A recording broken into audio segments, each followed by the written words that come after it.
नमस्कार, मैं मनोज द्विवेदी अपने YouTube चैनल पर आपका स्वागत करता हूं। सभी लोग आ जाइए और वीडियो को जल्द से जल्द शेयर कर दीजिए, जिससे और भी संख्या छात्रों की हो सके। क्योंकि प्रतिदिन यही बात आप लोगों से कहनी पड़ती है कि वीडियो को आप लोग थोड़ा शेयर कर दिया करें।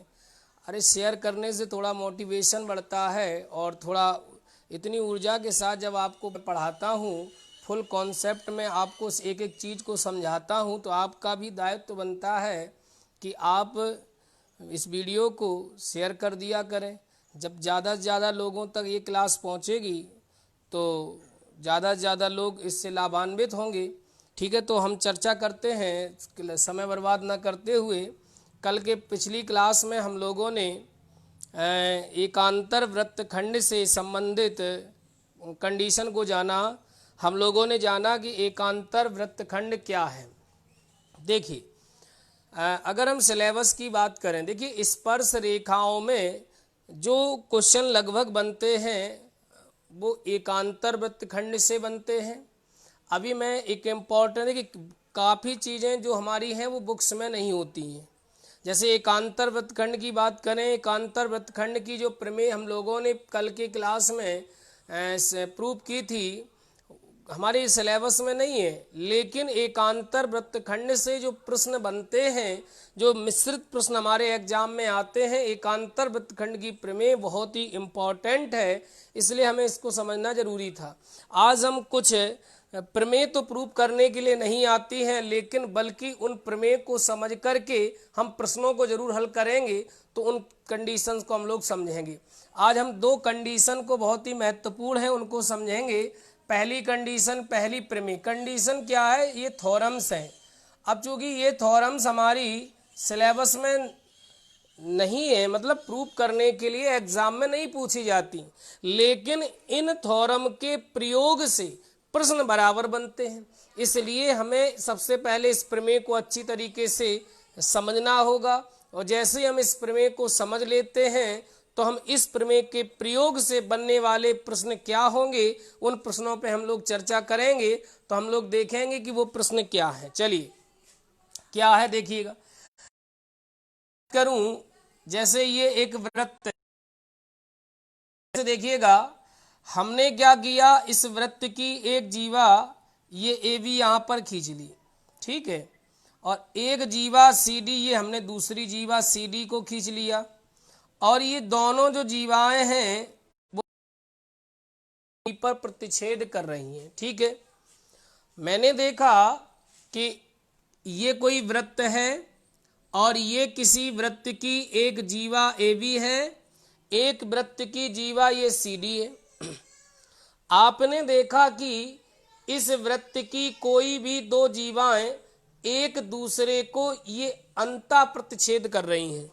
ये जरूरी नहीं है कि ये जीवाएं एक दूसरे को केवल और केवल अंता ही प्रतिच्छेद करें। ये दोनों जीवाएं एक दूसरे को हैं। ये आप देखिए, ये आपकी जीवा ए बी है और ये आपकी जीवा सी डी है, और ये दोनों जीवाएं क्या कर रही हैं, देखिए, चाहे इस चित्र की बात की जाए चाहे इस चित्र की बात की जाए, इन दोनों चित्रों में जो हमारी जीवाएं हैं वो या तो एक दूसरे को अंता प्रतिच्छेद कर रही हैं या तो बाह्य प्रतिच्छेद कर रही हैं। तो ध्यान से देखिएगा, ये अंता प्रतिच्छेद कर रही, ये बाह्य प्रतिच्छेद कर रही हैं। तो प्रमेय क्या कहती है? प्रमेय कहती है, यदि किसी वृत्त की दो जीवाएं एक दूसरे को अंतः या बाह्य प्रतिच्छेद करती हैं तो इन जीवाओं के खंडों से निर्मित आयत के क्षेत्रफल आपस में बराबर होते हैं। अब आप कहेंगे कि सर आयत यहाँ कहाँ है? मैंने कहा कि यदि किसी वृत्त की दो जीवाएं, देखिए एक जीवा ए बी है एक जीवा सी डी है, यदि किसी वृत्त की दो जीवाएं एक दूसरे को अंता प्रतिच्छेद करें या इंटरनल इंसेक्ट करें या एक्सटर्नल इंसेक्ट करें, कौन? किसी वृत्त की दो जीव दूसरे को या तो इंटरनल काटेंगी या एक्सटर्नल प्रतिच्छेद करेंगी, इंटरसेक्ट करेंगी। तो जब किसी वृत्त की दो जीवाएं को अंता प्रतिच्छेद करती हैं तो इन जीवाओं के खंडों से निर्मित। अब आप सोचिए जीवा के खंड, तो जीवा कब होंगे? जैसे मान लो मैं कहूं ये एक रेखा है, इस रेखा के खंड कब होंगे? रेखा को कोई दूसरी रेखा प्रतिच्छेद करेगी तभी इस रेखा होगा। कि जब तक आपने देखा कि ये जीवा ए बी है, जब हमने ये जीवा सी डी खींची तो देखिए ध्यान से, जब इन दोनों जीवाओं ने एक दूसरे को अंता या बाय प्रतिच्छेद किया तो जीवा के खंड हुए। कैसे? जीवा सी डी ने जीवा को पी पर प्रतिच्छेद किया तो इस बिंदु P पर जो हमारी जीवा AB है ये दो खंडों में बट गई। एक खंड हमारा PA और एक खंड हमारा PV। हमने देखा कि एक खंड हमारा क्या है PA और एक खंड हमारा क्या है PV। तो जीवा के ये जो खंड है PA और PV, इन खंडों को हम कहते निर्मित आयत का क्षेत्रफल। इन खंडों के गुणनफल को कहा जाता निर्मित आयत का क्षेत्रफल। पुनः एक बार समझें, मैंने कहा कि जब जीवा CD जीवा AB को बिंदु P पर प्रतिच्छेद करती है तो जीवा AB के कितने खंड होते हैं? दो। तो आपको दिखाई दे रहा है कि जीवा AB का एक खंड हमारा ये PA है और एक खंड हमारा ये PV है। इस जीवा के इन खंडों के गुणनफल को, माने PA और PV के गुणनफल को हम क्या कहेंगे? निर्मित आयत का क्षेत्रफल। तो एक बार पुनः, किसी जीवा के खंडों के गुणनफल को कहा जाएगा निर्मित मीन्स बने हुए आयत का क्षेत्रफल। जीवा के खंडों के गुणनफल को क्या कहा जाएगा? निर्मित आयत का क्षेत्रफल। इसी प्रकार से जब जीवा AB ने जीवा CD को प्रतिच्छेद किया तो जीवा भी दो खंड हुए, एक खंड हुआ PD। तो इन खंडों के गुणनफल को क्या कहेंगे? निर्मित आयत का क्षेत्रफल। और प्रमेय क्या कहती है? प्रमेय कहती है कि जब किसी वृत्त की दो जीवाएं एक दूसरे को अंता प्रतिच्छेद करें या बाय प्रतिच्छेद कर, देखिए चाहे जीवा बाय प्रतिच्छेद करे, खंड आपका कहां प्रतिच्छेद कर रहा? P पर, तो खंड की माप यहीं से नापी जाएगी। एक खंड होगा PA और एक खंड होगा PV। मतलब जहां जीवा प्रतिच्छेद करेंगी, भाई जीवा जहां प्रतिच्छेद करेंगी वहीं तो जीवा का खंड होगा। तो आपने देखा कि जीवा कहां प्रतिच्छेद कर रही? P पर, तो एक खंड होगा PA, एक खंड होगा PV। यानी जीवा चाहे या एक्सटर्नल इंसेक्ट करे लेकिन खंड आपके PA और PV होंगे। तो जब किसी प्रमेय क्या कहती कि जब किसी वृत्त की दो जीवाएं एक दूसरे को अंता या बाय प्रतिच्छेद करती हैं तो इन जीवाओं के खंडों से निर्मित जो आयत के क्षेत्रफल होते वो आपस में क्या होते? बराबर होते हैं। तो हम कह सकते हैं कि PA इंटू PV बराबर क्या होगा? PC into PD। ये मोस्ट इंपॉर्टेंट तथ्य है, इसे हम लोगों को समझना चाहिए, क्योंकि जो भी वृत्त की स्पर्श रेखाओं से संबंधित प्रश्न बनेंगे इससे ही से बनेंगे। तो आप लोग इतना जो जान ही गए कि जीवा के खंड, तो आप समझ ही गए कि जीवा के खंड क्या होते हैं। मैंने आपको बताया कि किसी वृत्त की जीवा के खंडों के गुणनफल को क्या कहा जाता? निर्मित आयत का क्षेत्रफल। यदि क्लास अच्छी लग रही है तो लाइक तो कर ही सकते हैं और शेयर भी कर सकते हैं। अब ये भी रोज रोज मैं कहूँ, इतना तो, इतनी जिम्मेदारी आपकी भी, आपको फ्री क्लास मिल रही, सब कुछ मिल रहा, तो आप इतना भी नहीं कर सकते कि वीडियो को शेयर कर दें, ठीक है ना। तो आप वीडियो को ज़्यादा से ज़्यादा लोगों तक शेयर कर दें। और अगर वीडियो अच्छा लग रहा है, यदि क्लास अच्छी लग रही है, भाई जब क्लास अच्छी लग रही तो आप दूसरों को भी बता सकते हैं कि यहाँ पर इस चैनल पे बहुत अच्छी क्लास चल रही है, आप भी आइए। तो इतना तो आप कर सकते हैं ना, चलिएगा। इतना भी नहीं कर सकते हैं तो कोई बात नहीं, चलिए। तो ये आपने एक कंडीशन समझी कि जब किसी वृत्त की दो जीवाएं एक दूसरे को अंता या बाय प्रतिच्छेद करें तो उन जीवाओं के खंडों से निर्मित आयत के क्षेत्रफल आपस में बराबर होते हैं। तो कंडीशन क्या निकल के आई, पीए गुणा पीवी बराबर पीसी गुणा पीडी। इसको याद कर लीजिए। अब एक दूसरा फैक्ट है, इससे भी सवाल बनता है। पिछले साल के पेपर को अगर देखा जाए तो इससे सीधा सीधा सवाल आपका 2 नंबर का दिया गया था। अधिकतर सवाल बहुविकल्पी में आते हैं, ठीक है ना, ध्यान दीजिएगा। दूसरा क्या है, स्पर्श रेखा और छेदक रेखा में संबंध। स्पर्श रेखा तथा छेदक रेखा में संबंध। स्पर्श रेखा तथा छेदक रेखा में संबंध। तो यहां पर देखेंगे relation between tangent and secant. Relation between tangent and secant, ठीक है ना। तो ध्यान दीजिएगा, किसी वृत्त की स्पर्श रेखा, किसी वृत्त की स्पर्श रेखा और छेदक रेखा में क्या संबंध है, इस संबंध को हम लोग जानेंगे कि किसी वृत्त की स्पर्श रेखा और छेदक रेखा में क्या संबंध होता है। इस संबंध को हम लोग थोड़ा समझेंगे। देखिएगा, स्पर्श रेखा के बारे में तो आप सभी जानते ही हैं। ऐसी रेखा जो किसी वृत्त को किसी एक बिंदु पर, देखिएगा इसके बाद स्पर्श रेखा में कोई भी ऐसा क्वेश्चन नहीं होगा जो एक भी क्वेश्चन आपका परीक्षा में बाहर चला जाए, ये मैं गारंटी लेता हूं। इसलिए आप लोग इस चैनल से जुड़े रहिए और आप इतना तो कर ही सकते हैं कि वीडियो को ज़्यादा से ज़्यादा लोगों तक शेयर कर लीजिए। जब संख्या ज़्यादा होगी तो आपकी पढ़ाने में मज़ा आएगा, लाइव क्लास चलेगी। परीक्षा की पूरी गारंटी, एक भी क्वेश्चन ऐसा नहीं होगा जो मैंने ना पढ़ाया हो, ठीक है ना। तो ध्यान दीजिएगा, मैंने कहा कि ऐसी रेखा जो किसी वृत्त को किसी एक बिंदु पर क्या करे, प्रतिच्छेद करे। शब्दों पे सुधार कर लीजिए, अपडेट कर लीजिए। प्रतिच्छेद जब रेखा करेगी तभी वो वृत्त को स्पर्श करेगी।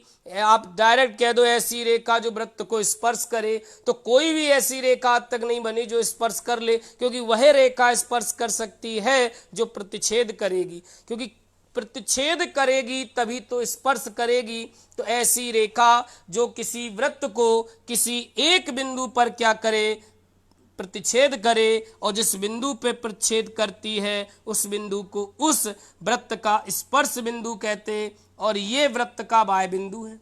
तो इस बाह्य बिंदु से इस दिए गए वृत्त पर एक हमने क्या खींच ली, स्पर्शी। एक हमने क्या खींच ली, स्पर्शी। और छेदक रेखा, छेदक रेखा क्या होती, ऐसी रेखा जो किसी वृत्त को, ऐसी रेखा जो किसी वृत्त को किन्हीं दो बिंदुओं पर प्रतिच्छेद करती है। ऐसी रेखा जो किसी वृत्त को किन्हीं दो बिंदुओं पर क्या करती, प्रतिच्छेद करती है। ऐसी रेखा को हम उस वृत्त की क्या कहते, छेदक रेखा कहते हैं। क्या कहते, तो देखो इस रेखा ने वृत्त को दो बिंदुओं पे प्रतिच्छेद किया और आगे बढ़ गई। ऐसी रेखा जो वृत्त को किन्हीं दो बिंदुओं पे प्रतिच्छेद करे उसे हम कहते छेदक रेखा, अर्थात सिकेंट बोलते हैं। और जो रेखा वृत्त को केवल एक बिंदु पर क्या करे, प्रतिच्छेद करे, वो स्पर्शी होती है। तो स्पर्शी और छेदक रेखा में संबंध क्या है, इसको हम लोग जानेंगे।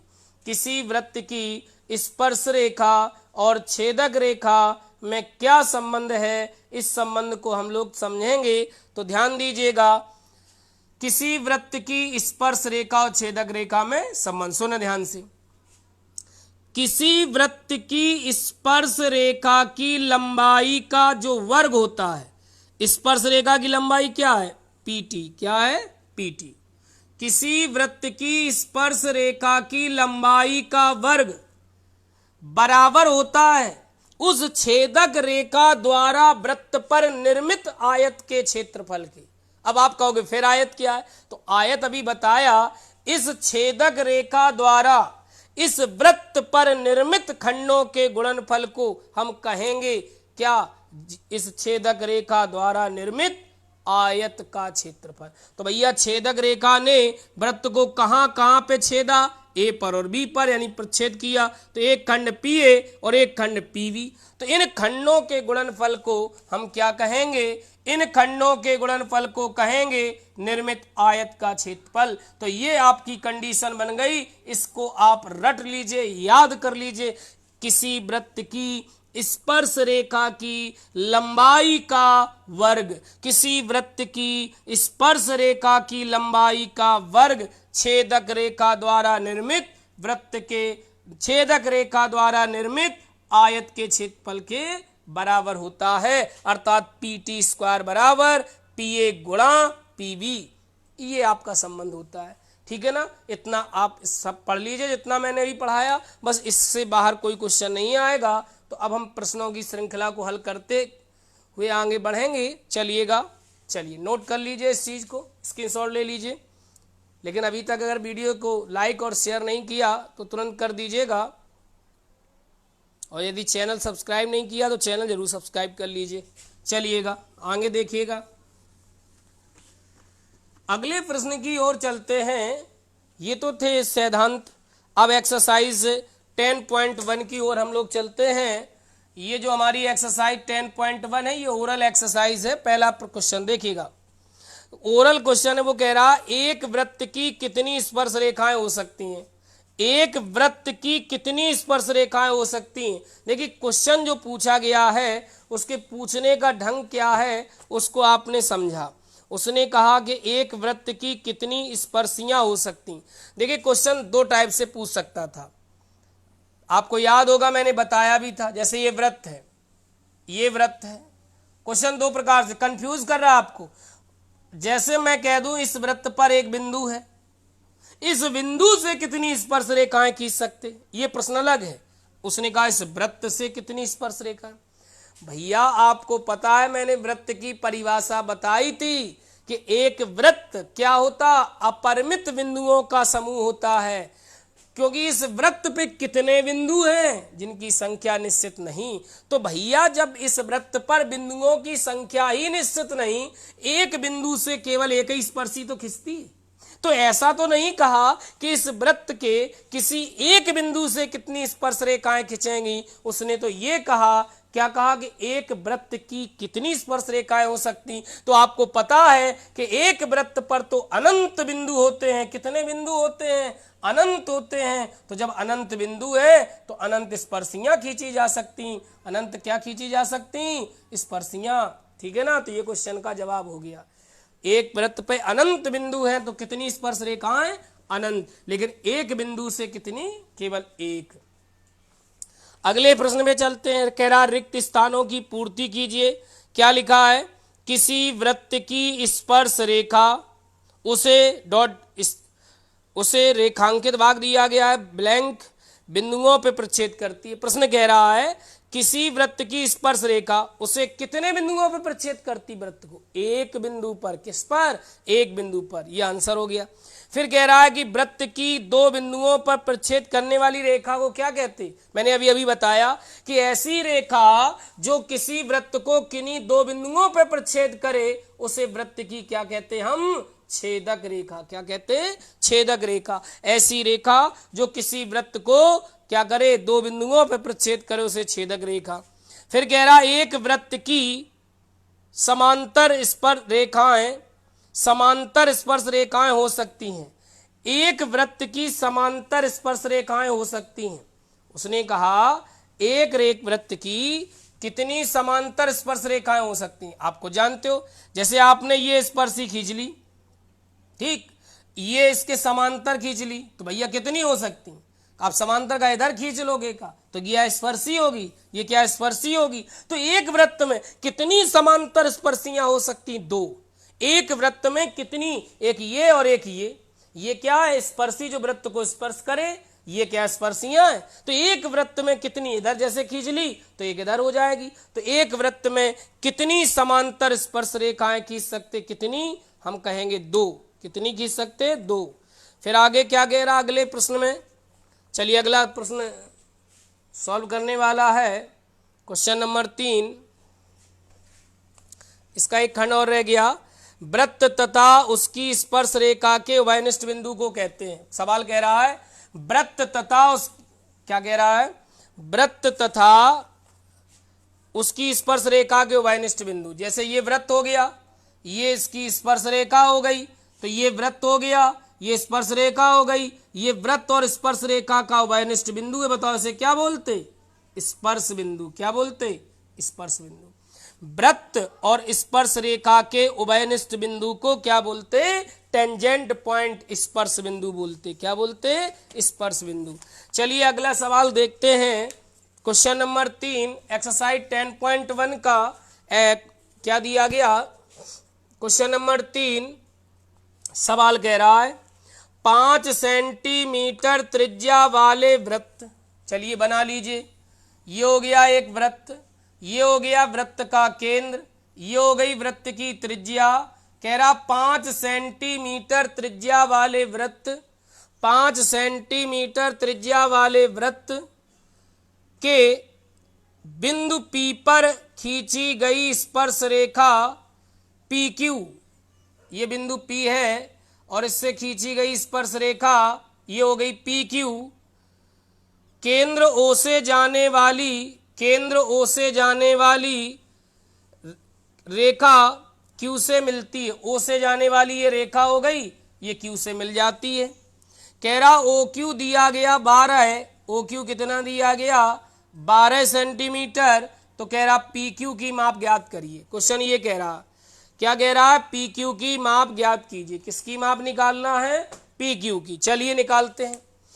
अब बात आती है आपने क्या पढ़ा, मैंने आपको क्या पढ़ाया और आपने क्या पढ़ा। ध्यान दीजिए। वो कह रहा है बिंदु Q से खींची गई स्पर्शी, ये स्पर्श रेखा है। ये अगर स्पर्श रेखा है तो भैया ये क्या है, स्पर्श बिंदु। तो जब ये स्पर्श बिंदु है और ये वृत्त का केंद्र है, तो इनको देखकर कुछ याद आया, याद आया। ये केंद्र है, ये वृत्त पे स्थित बिंदु है। केंद्र को वृत्त पर स्थित बिंदु से मिलाने वाला रेखाखंड वृत्त की त्रिज्या होता है। ठीक है, ये त्रिज्या है। ये अब इस पे दिमाग लगाओ कि ये कौन सी त्रिज्या है। ये वह त्रिज्या है जो केंद्र को स्पर्श बिंदु से मिला रही है।